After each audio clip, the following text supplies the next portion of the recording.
30 నిమిషాలలో నొప్పి లేకుండా వేడికోస్ వెయిన్ చికిత్స. ఆవేశ హాస్పిటల్, హైదరాబాద్.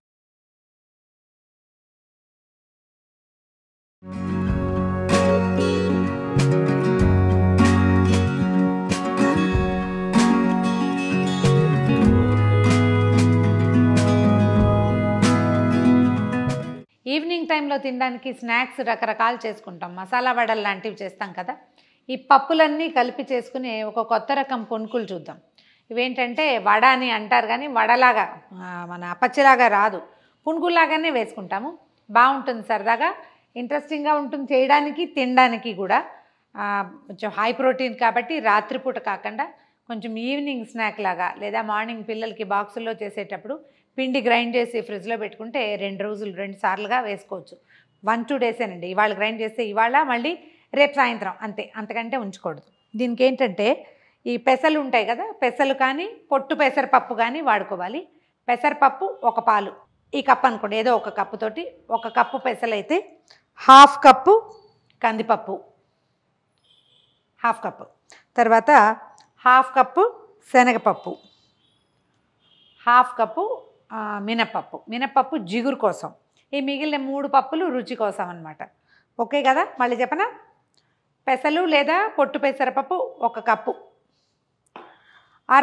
3 అరకప్పులు వేసుకోవాలి. కందిపప్పు, శనగపప్పు, మినప్పప్పు. అయితే 1/4 కప్పు బియ్యం కానీ, లేదా బియ్యం వద్దులే అనుకుంటే 2 స్పూన్ల బియ్య పిండి చివరిలో అయినా యాడ్ చేసుకోవచ్చు. వీటిని ఏం చేయాలంటే పప్పులన్నింటినీ శుభ్రంగా 2-3 సార్లు కడిగేసేసి బాగా కాసిన వేడివేడి నీళ్ళు పోసి నానబెట్టి వదిలేయండి. కనీసం ఒక 4 గంటలు నానితే చాలా ఫ్లఫీగా బాగా వస్తాయి. మనకు అంత టైం లేదనుకుంటే 2 అవర్స్ హాట్ వాటర్ పోస్తే 2 గంటలు నానబెడితే సరిపోతుంది. పప్పులు నానబెట్టేశాక అది ఇగో ఇలా ఫుల్గా తయారవుతాయి. అన్ని గింజలు బాగా నానిపోయినాయి చూడండి, చక్కగా ఉన్నాయి మెత్తమెత్తగా. వీటిని ఇదిగోండి, పెసర గింజ ఎట్లా నానిపోయిందో. ఈ పెసలు వేయటం వల్ల ఏంటంటే ఇందులో పొట్టు ఉంటుంది కాబట్టి మనకి సరిపోతుంది. కానీ బియ్యం వేస్తే కొంచెం క్రిస్పీగా వస్తాయి, అవి కొంచెం కరకరలాడుతూ వస్తాయి. పైన క్రిస్పీగా, పప్పులన్నీ ఉంటాయి కాబట్టి లోపల మెత్తగా వస్తుంది. ఇది హెల్దీ థింగేనండి. కాకపోతే కొంతమందికి పప్పులు అరుగుదలకు రావు కదా, ఎవరికి అరగదో వాళ్ళు మరి కొంచెం అల్లం ఎక్కువ వేసుకుంటే సరిపోతుంది.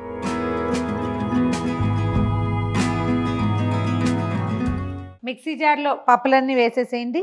తర్వాత దీంతో పాటు 1/2 డజన్ పచ్చిమిర్చి, మన కారాన్ని బట్టి వీటి కొంచెం పడతాయండి. మామూలుగా మనం పెసరట్లకి ఎట్లా గ్రైండ్ చేస్తాం అట్లా పచ్చిమిర్చి, అల్లము వేసేసి గ్రైండ్ చేయాలి. అల్లం మోతాదు కంటే ఎక్కువే వేస్తుందండి. మామూలుగా ఈ సైజు పప్పులకి మనకు 1 ఇంచి అల్లం సరిపోతుంది. ఇప్పుడు 2 ఇంచెస్ అల్లం తీసాను, ఎందుకంటే ఇన్ని పప్పులు అరగడం కష్టం కాబట్టి.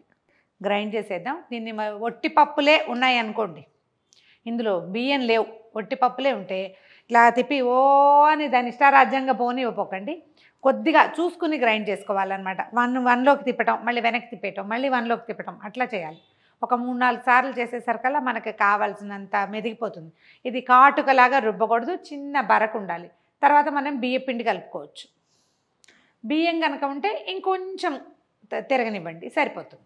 మనం ఏ కొలతతో పోసామో అందులో ఒక చిన్న కొలత అన్ని నీళ్లు పోయించాలి. 1/4 కప్పు, అంతకంటే నీళ్ళు అక్కర్లేదు, ఎందుకంటే ఇది లూజ్గా అయిపోతే సరిగ్గా రావు మనకి. ఇదిగోండి, మనం పిండి రుబ్బేసాము, బరగ్గా ఉంది కొంచెము, ఇది ఎక్కువ మెత్తగా చేయకూడదు. అయితే మనం ఇవన్నీ పప్పులు ఫ్రెష్ పప్పు ఇప్పుడే కదా తీసాము, అంటే ఇప్పుడే గ్రైండ్ చేస్తున్నాము. ఇది వేయగానే కొంచెం కొయ్యలా ఉంటుందనే ఫీలింగ్ వస్తుంది. అందుకని జనరల్గా ఏం చేస్తారంటే సోడా వేసేస్తారు. ఇందులో సోడా వేస్తే చక్కగా మన మైసూర్ బోండాలు ఉబ్బినట్టు ఇంతంత లావును వచ్చేస్తాయి. బట్ ప్రతిసారి ఇది వాడకూడదండి. శనగపిండికి తప్పనిసరిగా అది పొంగదు కాబట్టి ఏదో వేసుకుంటారనుకోండి. మనం ఇవి ఆరోగ్యం కోసం చేసుకుంటూ హెల్దీ అని చేస్తూ అలాంటి పనులు చేయకుండా ఉంటే బాగుంటుంది. దీన్ని ఏం చేయాలంటే బాగా మనం వెట్ గ్రైండర్లో తిరిగినట్టుగా అట్లా తిప్పాలి. దీన్ని గ్రైండర్లో వేసే సమయం ఉండదు మనకి, మిక్సీలో వేస్తాం కదా. ఒక 5 నిమిషాల పాటు ఈ పప్పుల ముద్దని బాగా కదిపామంటే ఇందులో కొంచెం ఏరేషన్ అంటారు, ఏమనాలి, కొంచెం గాలి చేరుతుంది, ఆటోమేటిక్గా పొంగుతాయి. ఓపిక్గా ఒక 5 మినిట్స్ పాటు ఈ పని చేయండి. వెన్న చిలికేటప్పుడు లేదా మీగడ చిలికేటప్పుడు ఎట్లా చేస్తాం అట్లా చేయాలన్నమాట. మొదట ఉన్న పిండికి ఇప్పటికి చూసారా తేడా వచ్చేసింది. ఇందులో ఉన్న మినపిండి వల్ల ఈ తేడా వస్తుందన్నమాట. ఇది ఎంతసేపు తిప్పితే అంత బాగా వస్తాయి. పిండి చూడండి ఈజీగా కనిపిస్తుంది. 1 కప్పు నీటిలో వేస్తే ఇలా తేలాలి. తేలిందంటే బాగా వస్తుందన్నమాట. ఇంకొక నిమిషం దీని సంగతి చూద్దాము. అప్పుడు ఇందులో ఉప్పు, ఇందులోకి మనం ఆల్రెడీ అల్లం పచ్చిమిర్చి వేసాం కాబట్టి కారం అక్కర్లేదు. కొంచెం జీలకర్ర, తర్వాత ఏమో కాస్త మిరియాల పొడి, కొత్తిమీర. ఉల్లిపాయలు ఏం వేయక్కర్లేదండి. ఊరికే ఒక శాస్త్రానికి ఒక చిట్టి ఉల్లిపాయని సన్న ముక్కలు తరిగి వేస్తే వాసన బాగుంటుంది అంతే. ఎక్కువ ఉల్లిపాయలుగా చేసుకోక్కర్లేదు. ఇంకొకసారి వేద్దాం చూడండి. చెండులాగా తేలుతుందా? ఇలా తేలితే ఎక్సలెంట్గా వస్తుంది.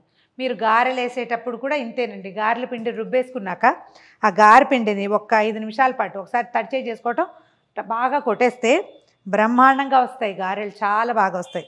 మసాలా వడలు వాటికి కూడా అంతే. సో ఇప్పుడు ఇందులో దీనికి సరిపడా ఉప్పు వేసుకుందాము. మన పిండిని బట్టే కదా,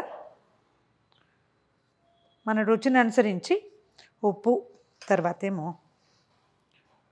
ఒక 1/2 టీ స్పూను జీలకర్ర, ఒక 10-15 మిరియాలని దంచాను. ఎక్కువగా మెత్తగా కాదు, కొంచెం బరగ్గా, అది కూడా వేస్తా. ఇవి డైజెస్ట్ అవ్వడానికి బాగా పనిచేస్తాయి అన్నమాట. స్టవ్ వెలిగించి నూనె పెట్టేద్దాము.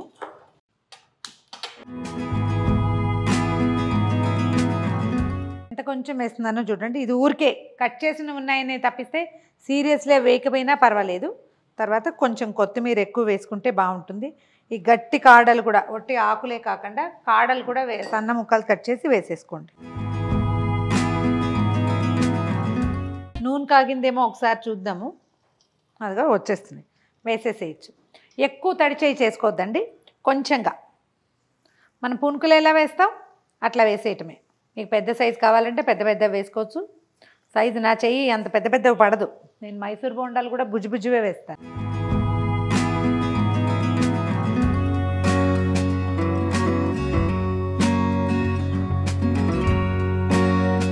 ఈ సైజు చాలదనుకుంటే పెద్ద వేసుకోవచ్చు, ఎవరి చాయిస్ వాళ్ళది. నూనె అస్సలు లాగదండి. మళ్ళీ మనం వేసేటప్పుడు ఇంకొకసారి మొత్తం పిండిని చేతితోటి కొట్టేయండి. అప్పుడు మళ్ళీ ఎయిర్ వస్తుంది, లోపల గాలి వస్తుంది, మళ్ళీ చక్కగా ఉబ్బి బాగా వస్తాయి.